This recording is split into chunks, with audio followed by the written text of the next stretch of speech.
오늘 우리는 종려주의를 맞고 있습니다. 종려주의를 맞는 우리의 상황과 형편이 조금 저는 버겁진 않겠는가라는 그런 생각을 한번 해봅니다. 사회적으로나 경제적으로 볼 때에 비대칭 구조라고 할 만큼 각종 지표 뒤에는 여러 가지 한파와도 같은 우리의 어떤 처절한 현실이 또 남겨져 있지 않겠는가 하는 그런 상황입니다.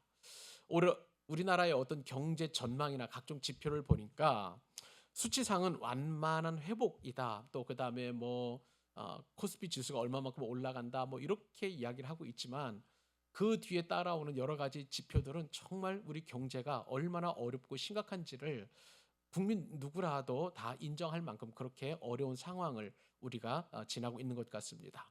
여러분 그렇죠?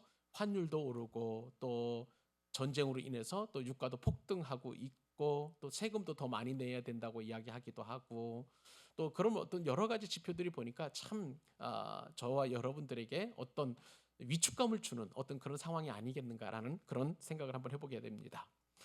아, 좀, 좀 넉넉하신 분들에게는 조금 이 상황이 오히려 좀 위기가 좀 기회라고 할 만큼 그분들에게는 조금 좋은 상황이라고 하겠지만 우리 서민이나 아니면 저소득층은 생존, 서바이벌이라고 할 만큼 그렇게 많은 어려움을 겪고 있는 것이 사실인 것 같습니다. 정서적으로 한번 볼까요? 정서적으로 볼 때에도 우리는 참 고독한 시대를 살아가고 있다라는 생각을 하게 됩니다. 우리 주변에는 AI가 모든 일상의 필요들을 다 채워주고 있습니다. 저도 설교 준비를 할 때도 AI 도움을 가끔씩 받기도 하고 또 강의 준비할 때도 AI 도움을 상당히 받고 있습니다만은 그러나 여러분들 이렇게 AI가 있어서 여러분 나름대로 필요한 정보들을 그때그때마다 취합을 하고 정확한 어떤 정보를 취한다고 하지만 그러나 역설적으로 많은 사람들이 이 AI의 도움을 받는 그 시대에 오히려 고독한 삶을 살고 있다고라고 봐도 그렇게 좀 지나친 말은 아닐 것 같습니다. 특히 연세 드시거나 혹은 또 병원에 입원하신 분들의 입장을 보게 된다면 참 외로운 것 같아요. 요즘은 면회도 병원에서 제대로 되지 않습니다. 제가 이복순 권사님 면회하러 갈 때 정해진 시간에 매일매일 가서 면회를 합니다만은 그 이후의 시간에 보니까 통합 병동이라고 해가지고 이제 그 출입자들을 이렇게 또 제한하고 또 간호사가 왔다 갔다 하고 늘 그러니까 환자 입장에서 보면은 안정을 취하고 또 그다음에 가료한다고 하지만 하시는 일이 아무것도 없어요. 그러니까 늘 TV만 보시게 되고 또 기도한다고 해서 잠깐 기도하는 그런 상황이다 보니까 참 고독한 그런 시대 우리가 외롭게 살아가고 있겠다라는 그런 생각도 한번 해보게 됩니다. 자, 이런 상황 속에서 진정으로 우리 주님이 원하시는 주님께서 우리에게 공급하시는 샬롬이라고 하는 참된 평화, 참된 평안, 참된 그런 안식이 과연 우리 가운데 있는지 한번 오늘 말씀을 통해서 우리가 깊이 묵상해보고 생각해보아야 될 것입니다. 왜 제가 이렇게 우리의 상황들을 먼저 말씀을 드리냐면 오늘 본문에 등장하는 예루살렘 상황이 너무나 우리 현실과 비슷하다라는 그런 그 인식 때문에 그렇습니다. 오늘 본문에서 보면 여러분 이 예루살렘 성 안에 이제 예수님께서 입성하시게 되는데요. 이 예루살렘 성 안은 지금 축제 분위기입니다. 예루살렘 백성들은 예수 그리스도를 자신들의 결핍을 채워줄 그런 능력의 왕으로 호산하면서 엄청나게 환호하고 그렇게 또 예수님을 환영하고 있는 것을 보게 됩니다. 그런데 예수님께서는 그들의 환영하심과 그리고 그들의 찬송을 그렇게 귀담아 들으시면서도 주님께서는 왠지 모르게 그 성의 상황을 바라보시고 우셨단 말이에요. 이따가 우리가 살펴보겠습니다만 그 울음이 주님의 그 울음이 얼마나 간절한지 얼마나 안타까운지 이로 말할 수 없을 정도로 그렇게 고통스러운 울음을 울고 계시다는 것입니다. 주님은요 아셨습니다. 지금 모든 예루살렘 백성들과 이 성 안에 유월절을 지키기 위해서 전 세계에서 몰려든 이 디아스포라 유대인들로 인하여 그렇게 환영하고 환송하는 그런 분위기이지만 주님께서는 영적인 그 현실을 딱 보시니까 다들 불쌍한 거예요.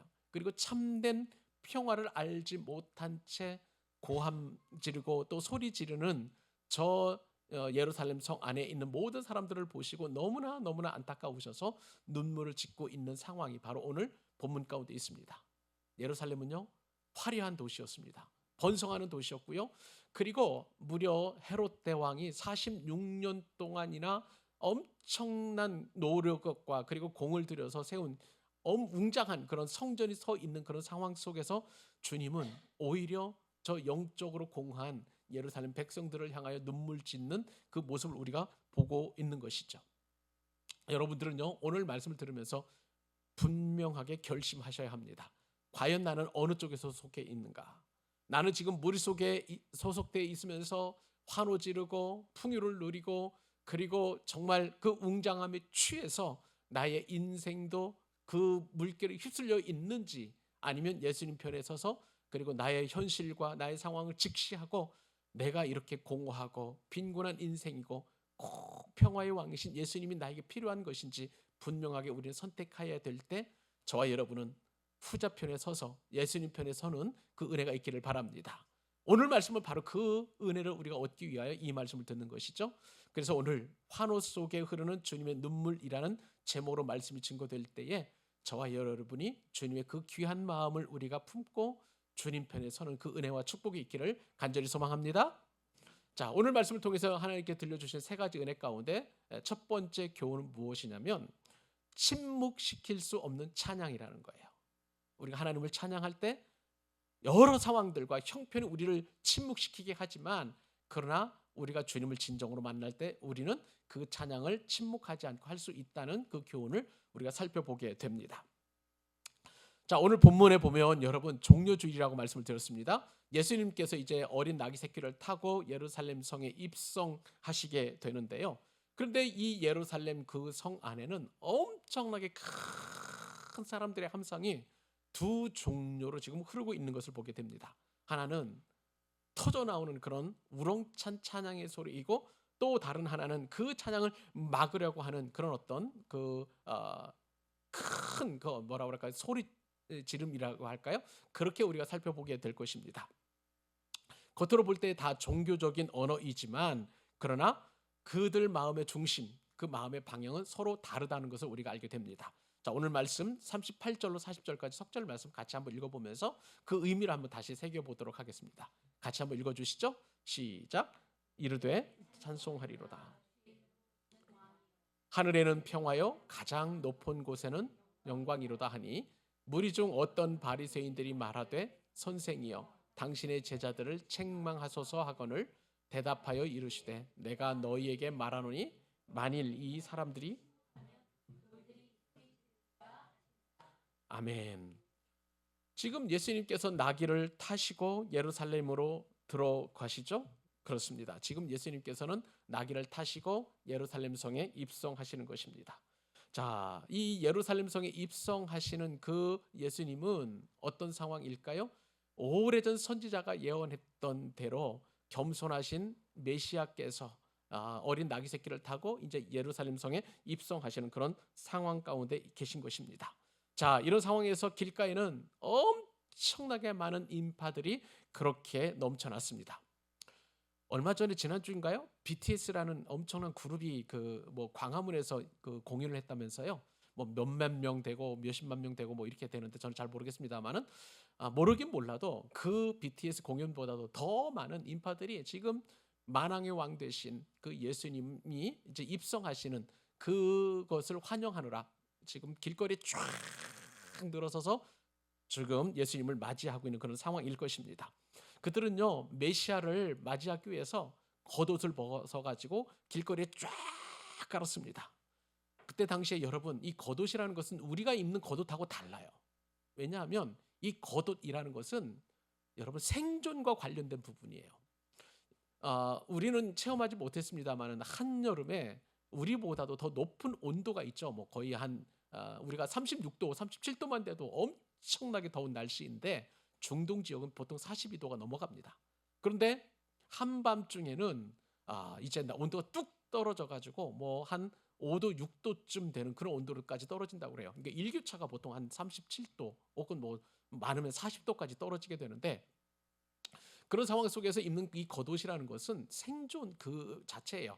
그러니까 우리는 맵시라, 뽐을 뭐라 그럴까요? 내기 위해서 겉옷을 걸쳐 입지만 그들이 입는 이 겉옷은 살기 위해서 입는 옷이라고 할 수가 있겠습니다. 그러므로 이 겉옷을 그 길에 깔았다는 것은 완전히 자신은 이제 그 왕 앞에 겸손하게 엎드립니다. 그리고 나의 인생은 당신 것입니다라고 하는 그 신앙 고백과도 같은 자신의 모든 것을 포기하고 존귀하신 왕을 높여드리는 그런 행동이라고 할 수가 있을 것입니다. 그리고 저들은 이제 손에 종려나무 가지를 들고 막 흔드는 거예요. 이 종려나무라는 것은 성경에서 굉장히 중요한 의미를 가지고 있는데 승리를 상징하는 것입니다. 과거로부터 이제 왕이 전쟁에 나가가지고 승리하면 백성들은 다 길로 나와가지고 종려나무 가지를 들고 흔드는 거예요. 이것은 승리를 상징하는 것입니다. 그리고 또 이 종려나무 가지를 흔들 때 이 종려나무 가지는 어떤 것을 상징하냐면 해방을 상징하는 거예요. 여러분 보십시오. 전쟁이라든지 혹은 압제를 하는 그 제국이나 또 외국 군대로부터 승리했었을 때 종려나무 가지를 흔들고 하면 이제 더 이상 외국의 압제로부터 뭐라 그럴까요? 그 압제에 당하지 않고 해방을 경험했다는 그런 의미가 되니까 승리와 해방을 동시에 상징하는 이 종려나무 가지를 흔들고 있다는 것은 지금 나귀 새끼를 타시고 예루살렘 성 안으로 들어오시는 그 예수님이 자 메시아, 그 메시아는 이제 성경에 예언되던 그 메시아인 것이죠. 근데 여기서 우리가 알아야 될 것은 뭐냐면 우리는 보통 메시아 그리고 성경에서 원래 말씀하시는 그 메시아는 우리의 모든 죄를 이기시고 또 죄를 사하시고 원수마귀 사탄으로부터 승리하신 참된 구세주이신 그 메시아를 상징하지만 그러나 이 예루살렘 성에 있었던 지금 환영하는 이 환송의 물결은 그런 메시아가 아니라 정치적인 메시아를 지금 그들은 환영하고 있는 거예요. 무슨 말씀인가요? 지금 이 예루살렘 성에 입성하시는 저 메시아는 로마 제국의 그 압제로부터 그 핍박으로부터 그 고통으로부터 자신들을 구원해 줄 그 메시아로 지금 받아들이면서 찬양하고 그리고 경배하고 있는 모습을 보게 됩니다. 그러면서 그들이 외쳤던 찬양의 구호가 이거예요. 이분이 우리를 구원하실 왕이다. 호산나 주여 이제 우리를 구원하옵소서 이야기하면서 지금 그 메시아를 높여드리고 있는데 사실 이 메시아에 대한 찬송은 원래 시편에 기록되어 있었던 그 내용입니다. 여러분 시편 118편 26절에 이들이 불렀던 그 찬양에 대한 내용이 이미 예언되어 있었습니다. 시편 기자는 이렇게 예언했습니다. 여호와의 이름으로 오시는 자가 복이 있으며 우리가 여호와의 집에서 너희를 축복하였도다. 이것은 여러분 이스라엘 백성들이 유월절에 부르는 찬송인데요. 이 시편 118편 26절을 특별히 유월절의 대할렐, 우리가 할렐루야 하면 하나님을 찬양하라는 뜻을 가지고 있잖아요. 그러니까 이 하나님께 불려드리는 유월절에 불려드리는 찬송이라는 의미에서 유월절의 대할렐이라는 이름으로 그렇게 붙여졌던 찬양의 내용입니다. 지금 이 유대인들은 예루살렘 백성들은 예루살렘 성 안에 있었던 그 수많은 유월절을 지키려는 그 사람들은 바로 이 대할렐의 원래부터 예언되었던 그 찬양을 지금 올려드리고 있는 것이죠. 이 찬양을 통해서 이스라엘 백성들은 이러한 자신들 나름대로의 소망을 이렇게 고백하고 있습니다. 이 시편을 인용을 해서 그들이 호산나 호산나 하면서 찬양했던 그들의 마음 가운데에서는 당신이 바로 그분 메시아이십니다. 우리가 기다리시는 메시아가 바로 당신입니다. 라고 그렇게 찬양을 영광스럽게 올려드리고 있는 것입니다. 여러분 그런데 이들이 찬양했던 그 찬양의 그 노래 가운데 보면 38절에 이렇게 하죠. 찬송하리로다 주의 이름으로 오시는 왕이요. 잘 보십시오. 주의 이름으로 어떻게 표현되어 있나요? 오시는 왕이라는 것입니다. 자, 이게 무슨 말일까요? 제가 여러분들에게 강조하고 있는 그 시제를 여러분 잘 들으실 수 있기를 바랍니다. 오시는 왕이라고 그랬어요.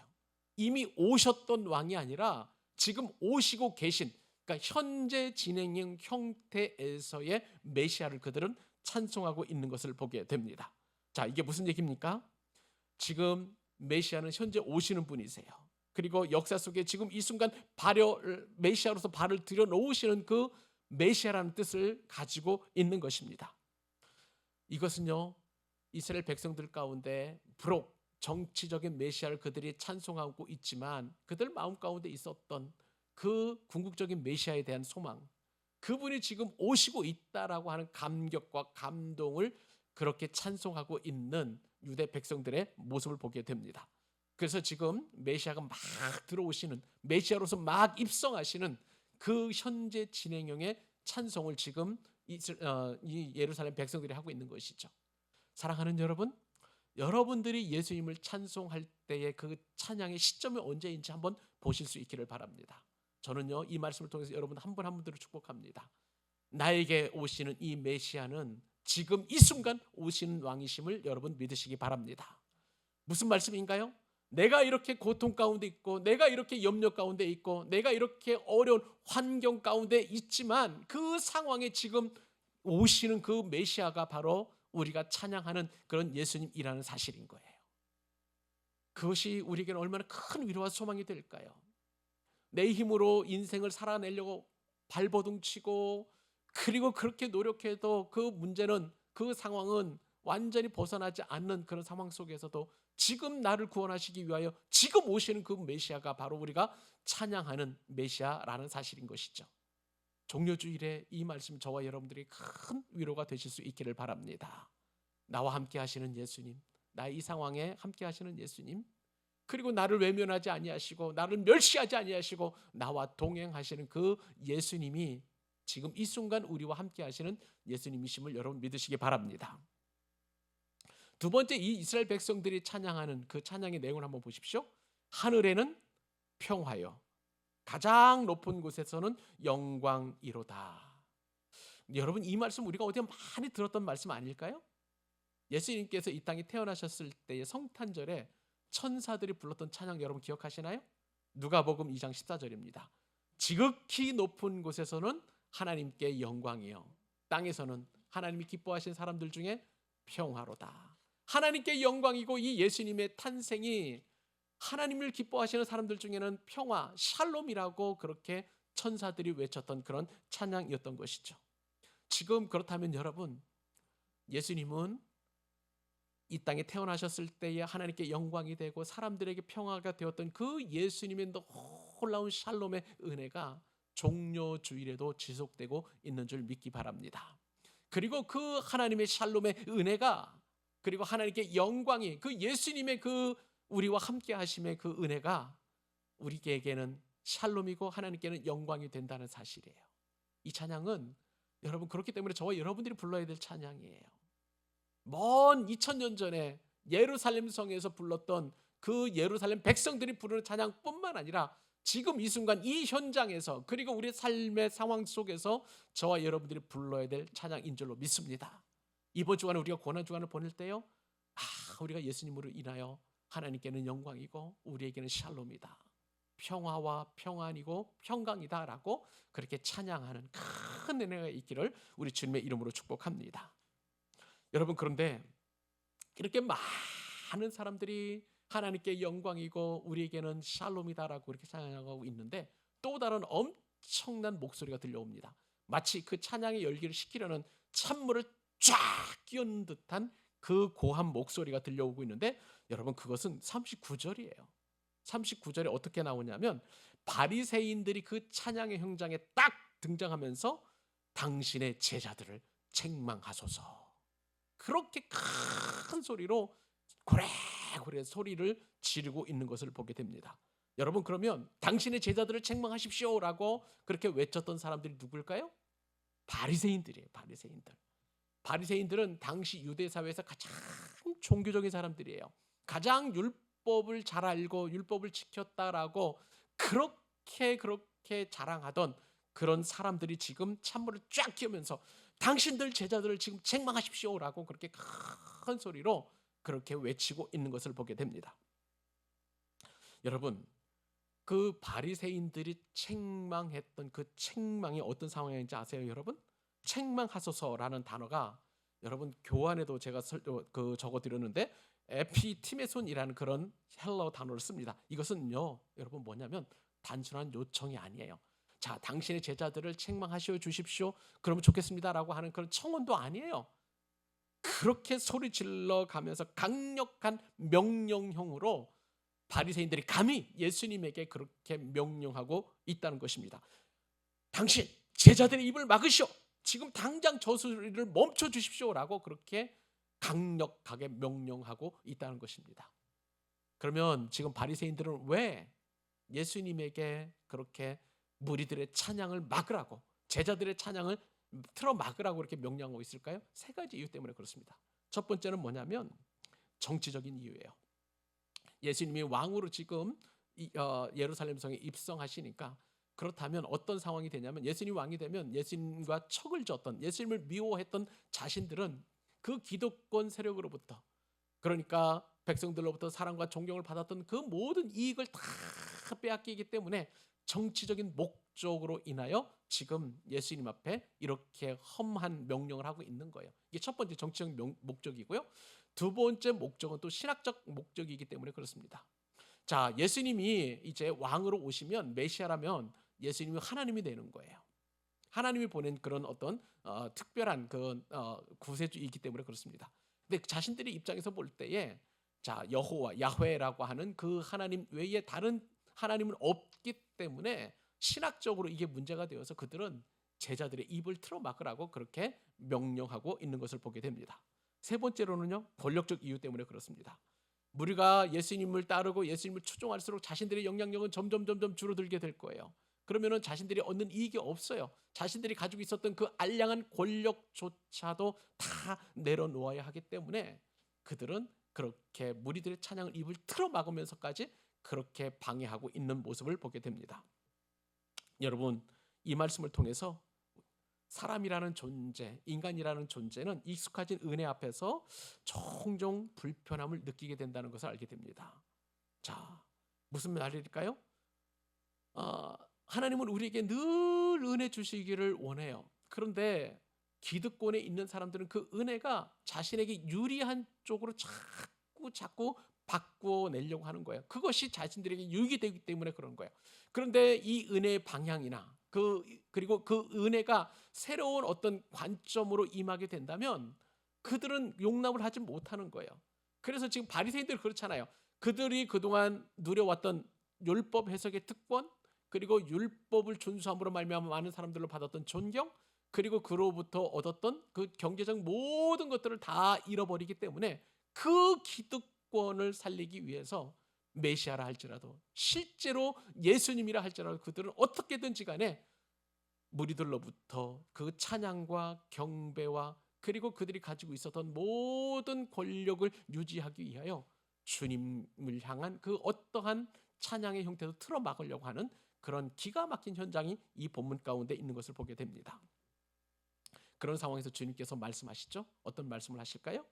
예수님의 대답이 놀랍도록 그 바리새인들에게 선포가 됩니다. 44절 말씀입니다. 만일 이 사람들이 침묵하면 돌들이 소리 지르로다. 만일 이들이 침묵하면 돌들이 소리 지르로다. 이게 무슨 말씀일까요? 여러분, 돌은 무생물이에요. 하나님을 찬송할 수 없는 그런 존재입니다. 그런데 지금 이 상황에서 예수님께서 평화의 왕으로 예루살렘 성에 입성하시는 그 엄청난 우주적인 사건을 그 무리들이 찬송하지 않는다면 무생물인 이 돌들이 찬송할 것이라고 주님께서 말씀하고 계시는 것이죠. 이 말씀은 과장이 아니라 만유의 주 되시고 창조주이신 예수님이신 주님께서 그렇게 말씀하시는 선언인 것이죠. 여러분, 무슨 말씀일까요? 하나님의 구원 역사는 인간의 통제나 인간의 방해로, 사단의 어떤 권세로도 막히지 않고 그대로 이루어진다는 사실이에요. 이것을 주님께서 말씀하시기 위해서 이 돌이라는 것을 주님께서 가져오셔서 그렇게 말씀하고 계시는 것입니다. 사랑하는 여러분, 이 말씀은 저와 여러분에게 실제적인 적용을 요구하고 있습니다. 저와 여러분이 하나님을 찬양한다고 할 때 그 찬양은 어떤 찬양이어야 할까요? 그 찬양은 형편과 상황에 상관없이 우리 주님 앞에 온전히 드리는 찬양이어야 될 줄로 믿습니다. 우리는요, 하나님을 찬양할 때 어떤 찬양을 할까요? 우리에게 즐거운 일이 있을 때, 우리가 소원하는 바가 이루어졌을 때에, 우리가 목표했던 것이 성취될 때에, 그리고 남들보다 더 뛰어나게 인정받을 그때에 하나님을 찬양합니다. 우리는 너무나 당연하게 그때는 찬양하는 건 맞아요. 그런데 우리가 찬양을 하지 못할 때에는 궁핍하고 어렵고 고통스럽고 힘겨울 때예요. 오늘 말씀에 따르면 어떤 상황이나 어떤 형편이나 여러분 보세요. 사람이 우리의 찬양을 막을 때, 또 우리의 체면이 우리의 찬양을 막을 때, 그리고 우리의 어려움이나 인생의 고난이 우리의 찬양을 막으려 할 때 상관없이 우리가 하나님을 높이는 그 찬양이 얼마나 소중하고 마땅한지를 오늘 본문이 저와 여러분들에게 말씀하고 계시는 줄 믿습니다. 오늘 이후 종료주일에 받은 이 말씀을 통해서 우리의 찬양과 방향이, 상황이 바뀔 수 있기를 주님의 이름으로 축복합니다. 들어가도 나가도 앉아서 일어서도 기뻐도 즐거워도 슬퍼도 우리 입술은 늘 찬송할 때에, 여러분 오늘 말씀에 따르면 이 종료주일에 주님께서 우리에게 말씀하시죠. 침묵시킬 수 없는 그 어떤 상황이 우리를 침묵시키려 한다고 할지라도 우리의 찬양을 침묵시킬 수 없을 거예요. 그 찬양을 올려드리는 참된 메시아가 우리 주님이심을 고백하는 저와 여러분의 찬양이 될 수 있기를 간절히 소망합니다. 자, 두 번째, 오늘 말씀을 통해서 우리에게 주시는 교훈은 무엇일까요? 그것은 주님께서 눈물을 흘리시는데요, 보이지 않는 자가 아니라 보이는 사람을 보고 주님께서 눈물을 흘리시는 거예요. 여러분, 주님은요 지금도 저와 여러분을 보시고 사랑의 눈물을 흘리시고 계십니다. 자, 오늘 본문에 보니까 찬양을 기뻐하시는 예수님께서 예루살렘 성벽 가까이 이르시게 되었습니다. 그런데 그 성벽을 보시고 주님께서 갑자기 눈물을 흘리시는데 그냥 감정적인 눈물이 아니에요. 이따가 보십시오. 어떤 눈물을 흘리시는지. 우선 저와 여러분들이 같이 41절과 42절 같이 한번 다시 읽어보십시다. 자, 시작. 가까이 오사 성을 보시고 우시며 이르시되 너도 오늘 평화에 관한 일을 알았더라면 좋을 뻔하였거니와 지금 내 눈에 숨겨졌도다. 아멘. 자, 여러분, 사람들이 지금 왕을 맞이하면서 기뻐하고 찬송을 불러드리고 있죠. 그런데 그 중심에 서 계신, 그 찬양을 받으시는 예수님께서 찬양이 임하게 되면 우리 주님도 굉장히 기뻐하시고 행복하시는 그런 일이잖아요. 그죠? 온 우주 만물과 그룹과 천사들이 살아계신 하나님을 경배할 때 그 웅장함, 그 화려함, 그 아름다움 이름 말할 수 없을 거예요. 그렇게 주님께서 그렇게 하나님께서 찬양을 받으시기 합당하실 텐데 오늘 본문에서 보면 그 찬양 속에 주님이 우시고 계시다는 거예요. 우리는 보통 승리할 때에 승리하신 그 은혜를 주실 때 그 하나님을 찬양하면 하나님 기뻐하시라고 생각이 되는데 주님이 지금 울고 계신다는 것이죠. 주님이 예루살렘 성 가까이 가셔서 지금 울고 계십니다. 여러분, 예수님이 지금 예루살렘 성에 입성하셨는데 가까이 또 오셨다는 것은 무엇이냐면 이것은 거리적인 그 이동이 아니라 주님께서 구원 사역에 더 가까이 가시는 것, 즉 십자가 사역을 가까이 가셨다라고 이렇게 보시면 되겠습니다. 자, 그럼 영적인 관점에서 지금 가까이 가셨는데 주님께서 그 영적인 눈을 들어서 지금 예루살렘 성 안을 보시게 된 거예요. 많은 사람들이 지금 거리에 자신들의 것을 쫙 깔고 그리고 종려나무 가지를 흔들면서 고리 들면서 호산나 호산나 하면서 지금 외치는 그 고함 소리를 딱 보고 계시는데, 그런데 그것이 주님에게는 마냥 기쁜 일이 아니었다는 거예요. 그들의 영적인 눈을 딱 보니까 그들의 곤고함, 그리고 지금 잘못 메시아를 경외하고 있는 그 안타까움에 주님께서는 울고 계시는 것입니다. 그 울고 계시면서 주님께서 왜 우셨는지 주님께서 이렇게 말씀하시죠. 42절 제가 다시 한번 읽어볼게요. 너도 오늘 평화에 관한 일을 알았더라면, 너는 여기서 예루살렘 성 전체를 말하는 거예요. 그러니까 지금 모든 백성들이 지금 예루살렘 성에서 호산나 하고 있는 그것을 통칭해서 지금 너 예루살렘이라고 그렇게 표현하신 것이죠. 예루살렘 성아, 너도 오늘 평화에 관한 일을 알았더라면 적을 뻔하였거니와 지금 내 눈에 숨겨졌도다. 자, 이게 무슨 말일까요? 좀 어렵다고 생각이 될 텐데, 자, 예루살렘 성에 있는 모든 백성들이 주님을 환영하지만 그들은 진정한 평화를 알지 못하는 거예요. 무슨 말씀일까요? 여러분, 예루살렘의 원래 뜻은 뭐냐면 예루샬라임, 여기에 보면 샬롬이 들어가 있어요. 예루살렘 안에. 무슨 얘기입니까? 평화의 도시, The City of Peace예요. 예루살렘 원래 뜻이 평화의 도시예요. 평강의 도시라는 뜻을 가지고 있는데, 그런데 이렇게 평화의 도시 안에 평화가 없다는 거예요. 여러분, 이 평화는 어떤 평화일까요? 전쟁이 없는 그런 평화를 말하는 것입니까? 아니에요. 가난과 고통과 아픔이 없는 평화를 말하는 거예요? 그것도 아니에요. 그러면 이 참된 평화는 무엇인가요? 여러분, 놀랍게도 하나님과 사람 사이에 있는 그 죄 문제가 해결이 되고, 그리고 하나님과 사람 사이에 있었던 모든 막힌 라인 다 허물어지는 진정한 평화, 하나님과의 관계에 회복된 것이 참된 평화인데, 지금 예루살렘 성은 그 평화를 모르고 있기 때문에 주님께서 그 상황을 보시니 너무너무 안타까운 거예요. 그러니까 그 예루살렘 성에 선포하죠. 네가 평화에 관한 일을 알았더라면 참 좋았을 뻔했을 텐데 지금 너의 눈에는 숨겨졌도다. 무슨 말입니까?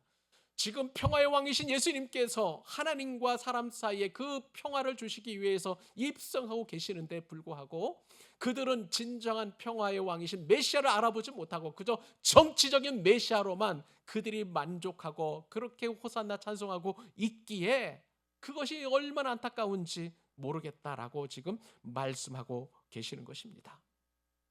여러분, 이것이 바로 주님께서 지금 슬퍼하시는 이유예요. 주님께서 우셨을 때 어떻게 우셨냐면 41절에요. 그냥 우시는 게 아니에요. 이 우신다는 것이 원래 성경에서 보면 원어적으로 볼 때에 이런 의미를 가지고 있습니다. 여러분, 가장 극한 울음이 어떤 울음이냐면 창자가 끊어질 듯한 아픔이 있을 거예요. 가장 슬픔을 당하게 되면. 지금 예수님께서 우시는 그 상황이 바로 이런 상황이에요. 단장이라는 말 여러분 아시죠? 단장, 끊을 단자에 창자할 때 그 장자예요. 그러니까 창자가 끊어지는 듯한 그 고통을 느끼면서 우는 그 울음, 예수님께서 너무 안타까우셔서 그렇게 예루살렘 성 전체를 바라보시고 울고 계신다는 겁니다. 사랑하는 여러분, 저와 여러분이 정말 이 진정한 참된 평화이신 예수님을 우리가 진정으로 알지 못할 때 주님은 저와 여러분 사이에서 창자가 끊어지는 듯한 슬픔으로 울고 계신다는 사실을 기억하실 수 있기를 바랍니다. 그 눈물이 너무 귀한 눈물이에요. 우리를 살리는 눈물이에요. 주님께서 흘리시는 그 눈물만 우리가 볼 수만 있다면 여러분, 저와 여러분들은 죄로 달려가지 않을 것입니다. 세상의 유익을 쫓아서 나의 조그만 이익을 더 충족시키기 위해서 내가 그렇게 아등바등 살아가지 않게 될 줄로 믿습니다. 더 양보하고 더 주님 닮기를 소원하고 내가 더 연약해지고 더 주님 강하시도록 그렇게 여러분들의 삶의 초점과 목표를 바꾸게 될 줄로 믿습니다. 여러분, 주님은 보이지 않는 자들을 향해서 눈물 흘리시는 것이 아니라 저와 여러분들의 고통과 저와 여러분들의 죄성과 저와 여러분들의 연약함과 저와 여러분의 고통을 보시고 울고 계세요. 저와 여러분을 위해서 눈물 흘리시는 그 주님을 바라보시고 우리도 주님의 은혜에 종려주일에 더 감사하는 그 귀한 찬송을 올려드리는 저와 여러분 되실 수 있기를 바랍니다. 마지막 하나, 오늘 본문을 통해서 우리가 깨달아야 할 세 번째 교훈은 무엇일까요? 알지 못함에 대한 비극을 우리가 깊이 깨닫고 또 우리가 반드시 알아야 된다는 것입니다. 자, 예수님께서 지금 눈물로 평화의 길을 호소하신 그 말씀을 하신 이후에 주님은 더 깊은 곳으로 내려가게 됩니다. 자, 이게 무슨 말씀일까요?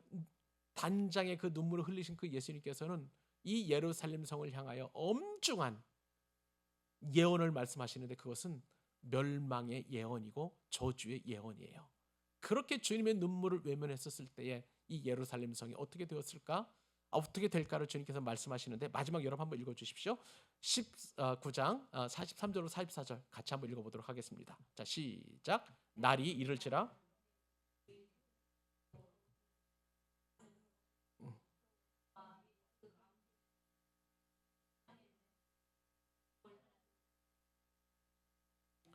이는 내가 보살핌 받는 날을 알지 못함을 인함이니라 하시니라.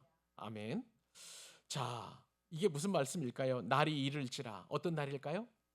해방이 되는 날인가요? 아니에요. 오히려 멸망하는 날이 이를지라. 주님께서 이제 예언하시는데 내 원수들이 토둔을 쌓고 너를 둘러 사면으로 가두고. 자, 이게 무슨 말일까요? 사면으로 가둔다는 것은 포위한다는 거예요. 그러니까 예루살렘 성을 포위한다. 그리고 너의 앞에다 이제 지금 토둔을 쌓는다. 토둔이라는 것은 토성을 말하는 거예요. 흙으로 쌓는 성을 말하는 것입니다. 자, 그럼 예루살렘 성이 포위를 당하고 그리고 성 앞에 견관성을 무너뜨리기 위해서 앞에 그 언덕을 계속 쌓아가지고 예루살렘 성 높이까지 그렇게 그 토성을 쌓을 것이다라고 그렇게 이야기합니다. 자, 이 예언이 언제 이루어졌냐면요, 주님께서 부활 승천하시고 정확하게 한 34, 5년 정도 지나고 나서 주후 70년에 AD 70년에 로마의 장군 티투스 장군에 의해서 디도 장군에 의해서 이 예루살렘 성이 함락될 때 똑같은 일이 주님께서 말씀하신 이 엄청난 일이 이제 이루어지게 되었습니다. 그것도 실제 사건으로 이루어지게 되었어요. 자, 그렇게 해서 예루살렘 성을 쫙 포위한 로마군이 전체적으로 예루살렘 성을 공략하는데 너무 견고하고 그리고 높고 그리고 성문이 열리지 않으니까 이 디도 장군은 로마 병사들을 시켜가지고 계속 흙을 외부로부터 계속 공급받아가지고 성 앞에 계속 지금 흙을 쌓아 나가는 거예요. 그러니까 완만한 경사를 이루고 모든 로마 병사들이 그 토둔을 향해서 위로 이제 해가지고 예루살렘 성벽을 넘어갈 수 있도록 그렇게 완벽하게 이제 공략을 하게 된 것이죠. 자, 그렇게 해서 예루살렘 성을 무너뜨리는데 어떤 일이 일어나게 될까요? 자, 그 뒤에 있는 것을 말씀을 보니까 44절에 너와 및 그 가운데 있는 네 자식들을 땅에 메어쳤다. 이 땅에 메어쳤다는 것은 땅처럼 평평하게 만들어놨다는 거예요. 자, 여기서 보면 뭐냐면은 너 예루살렘 성 안에 거하는 모든 남자들 혹은 백성들과 그리고 너의 자식들까지 남녀노소 가리지 아니하고 그렇게 메어쳤다는 것은 완전히 땅 속으로 그렇게 밀어 넣을 정도로 땅처럼 평평하게 할 정도로 수많은 사람들이 시체로 넘쳐나도록 그렇게 완벽하게 멸망시켰다는 거예요. 그러니까 예루살렘 성 안에 사람의 흔적이란 찾을 수 없을 정도로 그렇게 잔인하게 진멸했음을 주님께서 말씀하셨고요. 그 말씀이 지금 AD 70년에 이루어지게 된 것이죠. 그런 다음에 어떤 일이 또 일어나느냐? 돌 하나도 돌 위에 남기지 아니하리니. 자, 이게 무슨 말일까요? 자, 헤롯 대왕이 그 헤롯 성전을 건축할 때에 이 예루살렘 성을 또한 건축을 하게 되었는데 그때에 어떤 소문이 돌게 되었냐면 이 돌과 돌 사이에 황금을 숨겨 놓았다. 혹은 황금으로 이렇게 뭐라 그럴까요? 마감 작업을 했다라고 할 정도로 우리야 뭐 이제 그 벽돌과 벽돌 사이에 쌓는 것을 시멘트로 이렇게 해서 이렇게 잘 하지만 그때 당시에 예루살렘 성벽에는 그렇게 뭐 금을 갖추어 놨다. 또 아니면 금으로 이렇게 그 발을 놨다라고 할 정도로 그렇게 많은 사치스러운 이야기들이 오고 갔습니다. 그래서 이 로마 병사들은 이제 예루살렘에 있는 모든 백성들을 다 진멸한 이후에 예루살렘 성 안에 있는 모든 벽돌들을 드러내면서 큰 열을 가해가지고 벽돌을 녹이면서 그리고 금까지도 녹여내릴 정도로 그렇게 완전히 그렇게 녹여가지고 금을 추출해 갔다는 그런 이야기가 있을 정도로 완벽하게 잔인하게 예루살렘 성을 무너뜨리게 되었던 것이죠. 그렇기 때문에 돌 하나도 돌 위에 남지 않을 정도로 예루살렘은 극한적인 그런 멸망을 받게 되었던 것이죠. 사랑하는 여러분, 이 말씀을 통해서 우리가 붙잡아야 될 교훈이 무엇일까요? 여러분, 이 말씀을 통해서 우리가 붙잡아야 될 것은 멸망의 참혹함이 아니에요. 오히려 왜 이렇게 예루살렘 성이 멸망했는지 그 이유를 우리가 살펴보아야 되는 것입니다. 여러분, 주님의 마지막 말씀 오늘 말씀 한번 다시 보십시오. 44절에 보면 이렇게 표현되어 있어요. 이는 네가 보살핌 받는 날을 알지 못함을 인함이니라. 여러분, 이게 무슨 말이에요? 굉장히 중요한 두 가지 단어를 살펴보게 됩니다. 하나는 날이에요. 이 날은 성경 언어로 때입니다. 때. 무슨 때입니까? 성경에서는요, 때를 가리키는 단어가 두 가지 단어가 있어요.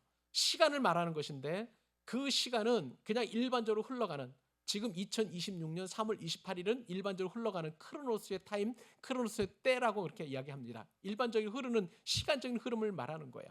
그런데 성경에서 말하는 그 때 혹은 성경에서 말하는 그 중요한 그 날은 어떤 것이냐면 카이로스를 말합니다. 하나님께서 개입하시는 시간, 하나님께서 역사하시는 때, 하나님께서 은혜 주시는 그 때를 말하는 거예요. 그러니까 보살핌 받는 그 하나님 은혜 주시는 때가 있었다는 거예요. 이 보살핌이라는 것은 또 무엇을 말하는 것일까요? 예수님께서 이 예루살렘 성을 돌보시는 때를 말하는 거예요. 자, 지금 이게 무슨 말씀입니까? 지금 예수님께서 예루살렘에서 입성하시는 것이 바로 이 보살핌 받는 그 상황이에요. 그 때예요. 그 카이로스의 시간이에요.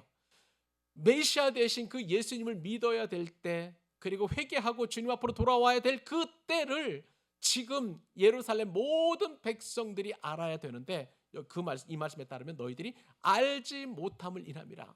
너희들이 지금 그 하나님의 엄청난 은혜의 때, 그 은혜에 주신 시간을 알지 못하고 그저 그냥 정치적인 메시아를 찬송하고, 그리고 또 바리새인들은 그 찬양을 막고, 또 로마 군인들은 그 상황 속에서 또 그들을 이 밀란이나 일으키지 않을까 늘 호시탐탐하는 그 어떤 사람들도 참된 메시아를 알아보는 사람이 한 사람도 없는 그 안타까움을 주님께서 보시고 이렇게 말씀하고 계시는 거예요. 사랑하는 여러분, 지금 이 순간은요, 그리고 이 시간은요, 하나님께서 예배해 놓으신 보살핌 받는 상황이심을 여러분 기억하실 수 있기를 바랍니다. 무슨 말씀일까요? 우리에게 지금 이 상황에 지금 비유가 우리가 아프기도 하고 연약하기도 하고, 또 그 다음에 우리가 이 시간 예배 드리는 이것이 하나님으로부터 보살핌을 받는 그 카이로스의 시간이라는 거예요. 그런데 이 상황에 우리가 주님을, 평화의 왕이신 그 주님을 참으로 만나지 못할 때에는 우리는 이 예루살렘 성에 있었던 그 백성들처럼 예수 믿고 내가 어떻게 하면 이득을 볼 수 있을까, 또 바리새인들처럼 그러한 사람들이 자신의 기득권 때문에 예수님 믿는 것을 방해하는 그런 사람이 있고, 또 예수님 어떤 분이신지 무관하게 로마 병정들처럼 그저 자신들에게 주어진 제국의 임무만 수행하려고 하는 사람들, 이 모든 것들이 다 오늘날 우리 시대의 모든 사람들과 일맥상통하는 그런 상황이라고 할 수가 있는 것이죠. 그러나 저와 여러분들은 다른 그 예수님이 아니라 주님이 나의 평화의 왕이시고 나의 참된 구주이시고, 그리고 그 날이 지금 저와 여러분이 예배하는 이 순간임을 여러분 기억하실 수 있기를 바랍니다. 그래서 우리는 내일부터 고난주간 특별 새벽 기도회를 하지요. 특세를 하게 되면 참 어려울 수도 있어요. 새벽 기도 매일 하시는 분이야 또 주실 은혜를 기대하면서 기대할 수 있겠지만, 새벽을 깨우지 못하시는 분들은 참 힘들고 피곤한 한 주가 될 수 있을 것 같아요. 그러나 여러분, 이 시간이 바로 보살핌 받는 그 카이로스의 시간이라고 우리가 생각을 한다면, 여러분 우리가 새벽 기도 안 나올 이유가 없으리라고 생각이 됩니다. 이 말씀 잘 붙드시고 일주일 동안 주시는 말씀의 은혜를 기억하며 주님과 함께 고난에 동참하는 저와 여러분 되시기를 우리 주님의 이름으로 축복합니다. 기도하겠습니다.